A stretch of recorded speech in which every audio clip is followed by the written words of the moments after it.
قبل ما نبدأ صلى على النبي. وقصتنا النهاردة عن شاب وسيم قاسي بيتقابل مع حبيبته اللي سابها من 18 سنة وبيبقى رئيسها وبيحاول يتقرب منها من تاني، وده رغم العداوة اللي بينهم من زمان. فيا ترى يرجعوا لبعض ولا لأ؟ ده اللي أنا أعرفه. بس لأول مرة تشوفني اشترك في القناة يا زميلي، وما تنساش اللايك والسبسكرايب والشير. ويلا نبدأ.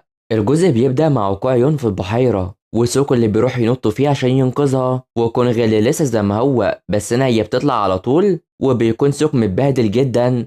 فبيطلعوا بيتعبوا من البرد هما الاتنين، وبيروح يعرفوا في انه حب ينقذها على طول، وكونغ بيدوله نصايح ازاي ينقذ شخص اصلا، وبيفضل يتجادل معاها. فبيعدي الوقت وكونغ بتتصدم من كمية الفاكهة اللي طلبتها من مالها، واللي بتكون مش مصدقة اللي حصل ده. فسو بتروح تقعد تونغ الفاكهة دي، وبيكون منعزل ومش عايز تاخد عليه قوي كده، وبيبان في انه مرتبك وبتخليه ياكل وبتمشي. فبتطلع بتلاقي طلبها يسوي رايحة لهونغ وعايزاها تاكل، فبيجتمعوا وبيكون سوك عايز ان يون هي اللي تتولى امر التخطيط للحفلة، وبيطمنوه علشان كل حاجة تكون كويسة. بس هو بيكون مصر في انه ياخد كل المعلومات من يون، وبتروح ترفض تسلم عليها بتحرجه جدا، بس بيلحقوا الموقف وبيمشوا. فبتروح تخطط ازاي تعمل ده، وجاي مش عارفه اللي كلفها بالمسؤوليه دي اللي مش عارفاها اصلا. فبيعدي الوقت وبتروح تاخد خطه من كونغ بس بتكون تافهه جدا، وسو بتفتن عليها قدام كونغ وبتخليه ياكل كمان. فبيعدي الوقت وبتروح له وعايز ينام، بس اما بيشوف خطتها بيرفضها وبيطلع الحجج في كل خطه بتعملها،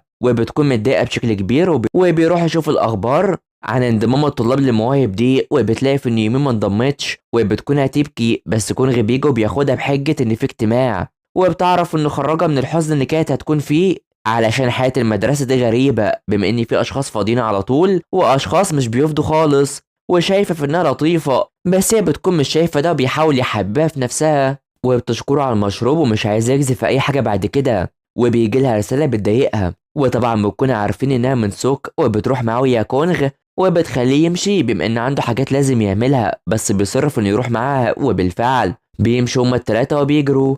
فبنروح ليومي وهي مع هاي اللي فشلت، وبتفكر في انها تقول لها التدريبات اللي هتعملها، رغم ان ده بيكون سر وبتضايقها علشان هي معرفتش عشان دي قدرتها ومفيش حد له ذنب فيها. وبتكون يومية عاطفية زيادة عن اللزوم وبتمشي، وفجأة الكرة بتيجي في دماغ هايسو وبتضايقه جدا، وبتردله ضربة من تاني وبتمشي. بس هو رايح لها يون وسوك بيجوا، وبتكون يوم بتدافع عنها، بس سوك معاه بيخليه يروح ويبرر اللي حصل، وبالفعل بيمشي. وبيكون مستغرب من ردة فعلها الحلوة دي، وبيفكر في انها تنضم ليهم. فبيروح صالة السلة علشان توريله في ان في تسريب في السقف، وبيخلي كونغ يجيب سلم ليه وانه يساعدها، وبيفرحها وهي بتلاحظ في ان سوك متضايق بشكل كبير. فبيروح يجيب سلم مع سو اللي بيكون بيعز فيها جدا، وبيوصلوا بيلاقوا في انهم بيتجادلوا على اللي حصل بين كي وسوهاي، وكل واحد بيكون شايف نفسه فيهم وبيحاول يبرر، بس هما بيتدخلوا على طول. فبيطلع السلم عشان يشوف التسريب، بس بيكون هيقع، هي بتروح تلحقه وبتثبت السلم ده، وسو بترسم الحاجة اللي المفروض تحصل،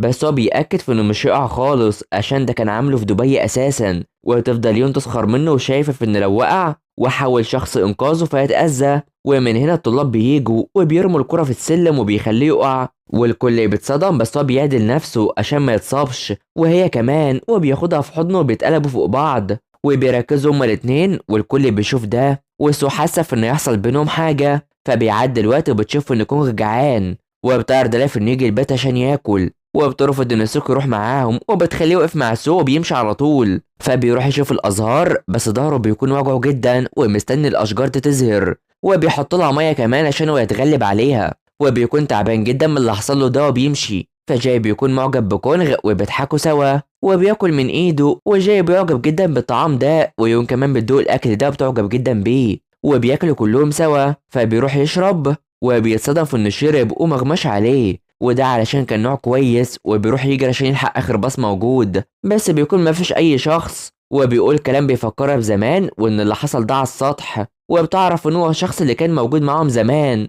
وبينزل من الباص وبتلوم نفسها علشان ما تعرفتش عليه، فبتفتكر وقت ما كانت بتعاني زمان للدرجة اللي كانت هتروح دكتور نفسي، وبالفعل راحت ليها وبتعرفها في ان من 3 شهور اتخرجت واشتغلت الوظيفة اللي بتحبها، بس صاحبتها رئيسة اعتدى عليها وانها شهدت لا، بس بعدها صاحبتها دي نفت اللي هي قالته، وبعدها اترقت في العمل وراحت لأمريكا، وهي اتطردت وده أثر عليها. وبعدها ب10 أيام أمها وأبوها ماتوا، وجدها خسر كل حاجة كان داخل فيها، ومش عارف تحدد الصعب أكتر من اللي حصل لها ده. فبتكون بتاخد علاجها. كان في اخبار عن اعتزال كونغ بسبب اصابته، وهو بيكون مكتئب وبيبكي جنبها اصلا، وده كان بعد ما فاز بالكرة الذهبية وقرر يطلع على السطح، وكان بيفكر في الانتحار وهو بيبكي ومش عايز يعمل ده اصلا. بس فجأة شاف فنيون بيتحاول الانتحار برضه، وكانت هتعمل كده ومفكر في ناس كبيرة، بس بتنكر ده وبتأسف ليها وبيرضى لها مساعدة. فبيروح يتكلموا سوا وبيحكوا عن ان لحظة الانتحار دي رعب ومش عارفين يعملوها، وناويين يتكلموا شوية وبعدها ينتحروا، بس هو بيكون خايف كتير وبيبكي وبيمسك فيها. فبتروح تتكلم معاه عن اللي بتحبه واللي بتكون الطعام، اما هو ففي حاجة بيحبها بس بقى بيخاف منها جدا وهي السباحة، وهي عندها حاجة بتحبها وبتكرهها في نفس الوقت، وبيبكوا وبيستعد عشان ينتحروا. بس قبل الانتحار بيقرر يشرب دي وبيغمى عليه، وبيكون هيقع بتلحقه على طول وبيفتكروا اللي حصل، وهو بيقول ان هي اللي انقذته اصلا، وجاي بيجي وبيقرر يخليه يبات معاهم بما ان الباص فاته. فبيعدي اليوم وسوك بيروح ياكل الفطار مع هان، بس بتعرفه ان سوك راح عشان يشوف الحفلة حتى هو تعبان وبيتضايق وبيروح يلحقه. فبيكون سيوك مع جاي وعاوز يحضر حفل تنصيب ابنه لإما يشيل كل حاجة بيحبها، وبيوافق مقابل إن يسمع كلامه ومش هيكون زيه زمان. فسوك بيروح بيت يون وبيدخل وبيتصدم من وجود هونغ في البيت مع يون، بس جاي بيجي وبيروح يتكلم معاه وبيخلص، وبيشوف إنه بيحاول يفرض سيطرته على الناس، وبيكون يعمل حفلة علشان يبين للكل بقى إيه وإنه اتغلب على جاي وهم موظفين حاليا. فبيعدي الوقت وسوك بيكون بيتخيل كونغ معاه في كل مكان ومش مصدق، وحتى في المدرسة بيروحوا بيتخيلوا علشان هو بات في بيت يون، وبيحاول يخرج الموضوع من دماغه، بس أنا بيرن على يون وبيخليها تروح له وبتعرفه باللي بيعملوه في الحفلة، وبيرفض يعرفها ويروح لبيتها ليه برضه، وبتيجي تمشي بتلاحظ انه متضايق من بيت كونغ معاها. فبيعدي الوقت ويوم بترفض في ان جدها يروح الحفلة، بس انا بيعدي اليوم وبتشوف في ان الترتيبات اتغيرت واللي عمل كده هو سوك، وناويين الى الحفلة لمكان غريب. فبيعدي الوقت وبتشوف ان جدها قرر يروح الحفلة، وبتروح تجري عشان تلحقه، وبتلاقي في ان سكان القرية رايحين هناك برضه، وبتشوف ان سوك بيهتم بيهم على طول وبيفرحهم، وهي بتستغرب منه. فالكل بيكون رايح وخصوصا سيوك وفرحان، بس بيروح يوصل وبيتضايق من سوك وبيسكتوا بوصول الصحفيين. فبيبدأ الحفل الهزلي ده علشان يبين لسوك ان كل حاجة عكس رغبته حرفيا، وبيحاول يضايقه بأكتر من طريقة. ويوم بتلاقي في ان سوك مستمتع قوي والكل مستمتع ما عدا سيوك طبعا، فبيطلع يتكلم كتير والكل بيزهق من كتر كلامه.